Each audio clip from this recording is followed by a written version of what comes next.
What's going on, Soul Tribe? I salute the divinity in you, and welcome to my channel, Alchemist. Justin here, and bringing another little nugget to add to the Soul Tribe archive. And in today's video, I'm going to be talking about Mercury in Cancer in the 7th house. And this is a pretty cool one, I think, for Mercury to be in.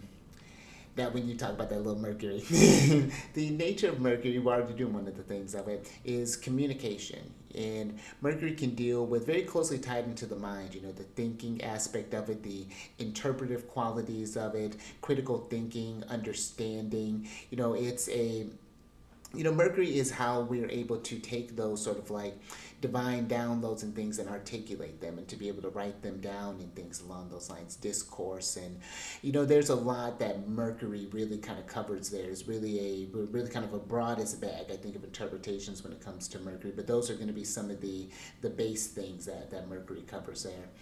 And then when you talk about Cancer, Cancer is ruled by the moon, and they are the cardinal water sign, and they are receptive or yin in nature.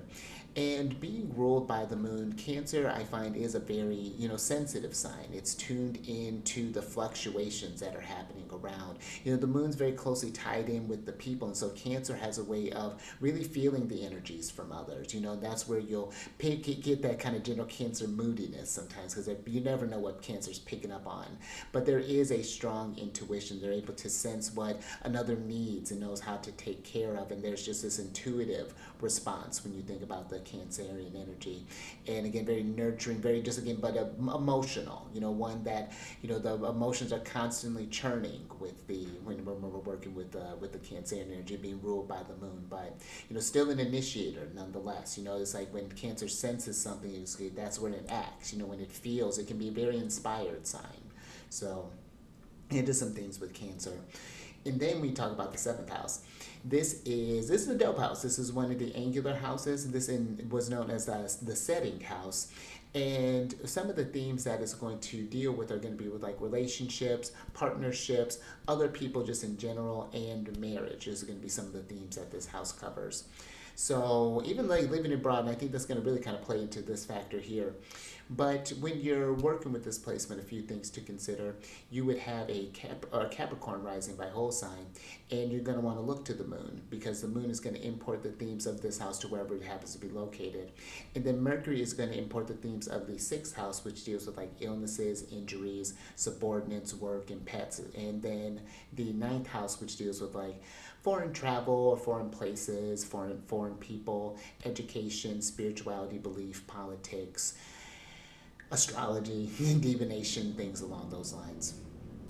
So one thing that I would kind of talk with this person is I would explore, because one thing I could see where this is, doing the line of work that exposes you to a lot of different cultures and different understandings. This could be working just, I mean, in customer service just in general. But I would think that even doing something with like I can say this as like a pilot, for example, would be a really great way just that you can experience different places or something that allows you to travel for work. I could see this, something in aviation, maybe something that's like a flight attendant or maybe a captain of some sorts, whatever that might be looking like. But I see this as a person, interacting with a bunch of different types of people there. And one thing that I think can be very enriching with this placement is getting a feel for the different environments or the different people and learning. When I think about this, like, Mercury in Cancer, this, I think that it's a very intuitive speaker, and it's a very fluid speaker. And so I would think that this would be one, even learning different languages could be very beneficial, and just learning different cultures and different customs, just because of that. Well, because with the 6th house too, some themes of enemies can come into the mix there. And I find that the more that we just understand how different people work, that reduces the opportunities for misunderstandings to come through. And it's not that we have to subscribe to other people's beliefs and things like that kind of 9th house themes, but that just helps bring things into perspective. Because when we're talking about relationships with this house, it's just learning how to communicate and deal with a bunch of different perspectives who have a bunch of different beliefs, who have a lot of emotions around it, and so that's, I would think with with Mercury and Cancer, learning how to deal with those different types of people, that may be a kind of a busy placement for you. You may find that you meet your spouse, maybe someone who happens to be from overseas, or maybe you happen to live abroad for a little while. Again, maybe doing some kind of work, maybe you happen to do something in like healthcare.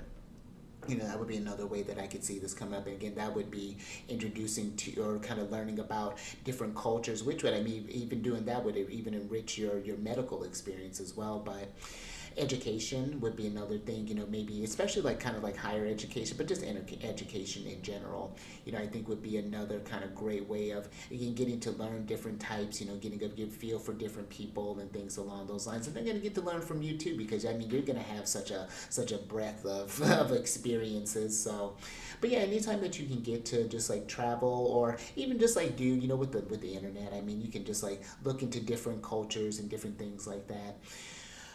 I would say either learning, astrology could be very useful. Ninth house deals with astrology, so maybe you happen to work as an astrologer, or maybe you happen to be do some, or not just astrology, but even just like kind of like maybe dream interpretations can be something with the ninth house. Or when we're getting to the more intuitive side, I'm thinking of Cancer. Or Mercury. Cancer could really get a feel for those types of energies, could really kind of sink into the divine to help people who are maybe going through kind of sixth house themes, kind of troubles, misfortune, things like that. So that would be another way that I could see this kind of manifest. I could see this as something like a therapist. If I didn't mention it, like a therapist, maybe something where you happen to deal with different pets, like maybe it's working with different farmers or something like that. Or yeah, there's a lot that I think that this kind of placement could cover.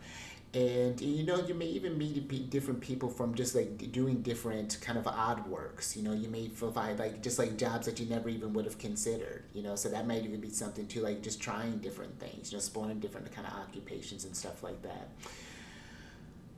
Then that might even be doing something too. Maybe even if you happen to run your own business, possibly maybe even doing like commerce into kind of the sales abroad. Possibly that may even find you doing more, just doing better. Like maybe than what would be in like a more kind of local setting. Not to say that you couldn't sell local, but that just may be something to just kind of explore if you happen to be in that sphere. But yeah, I think that this could be one that I really think can really connect, a lot of different people together, can kind of bridge a couple things. I could see this even doing something with like immigration, possibly. It could be something this is like I always think about like Doctors Without Borders sometimes when I think about sixth house themes, kind of coming up with that kind of foreign travel.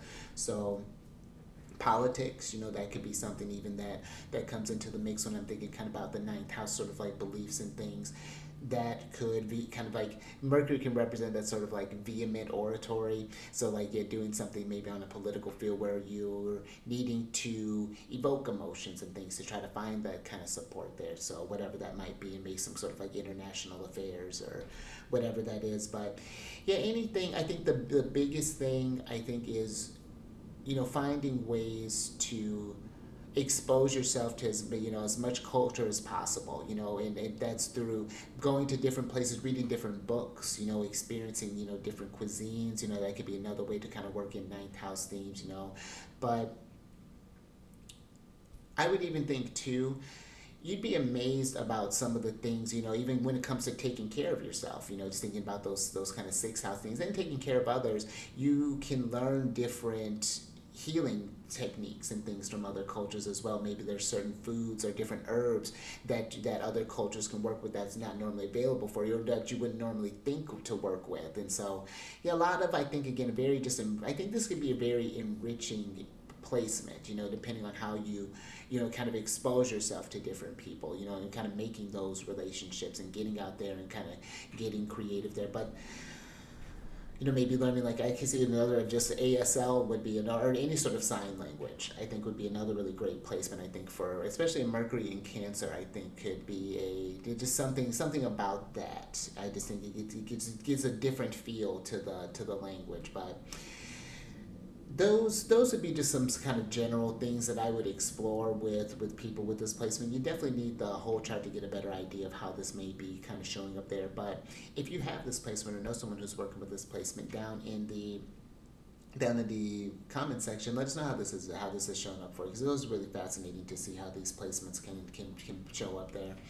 But if you have something you want to explore, whether it is, going through your natal chart there, exploring what kind of transits you're currently going through that are more kind of prominent for you for whatever year you happen to be in, or if you want to do any sort of like elections or anything along those lines, whether it's, for this one, maybe it's planning a wedding, or planning a trip, or maybe you're looking to start a business, whatever that's looking like. Then down in the description box there is a link to book a consultation with me, so definitely check that out. And then if you have any questions about the services that I provide, my email's down there as well, so that's available. And then there's a couple links down there for some other playlists. One of them is, for right now, it's Celestial News Weekly. It's going to change to monthly here soon. I'm going to be making a little announcement here shortly to explain why. But I'm excited. But it's talks about the sun and the other classical planets, where they're transiting, what signs are going to be most affected, and how to most practically work with those energies. And then the other one is the lunar shenanigans. And that just talks about the astrology of the moon, what sign it's in, what phase it's in, when it happens to go void, of course, and when, just to get a feel of the week and the conversations that the moon is having with each of the celestial bodies. So all that's available for you there. But until next time, stay mindful out there. Keep raising that vibration through the roof. And I will catch you on the next one. Later.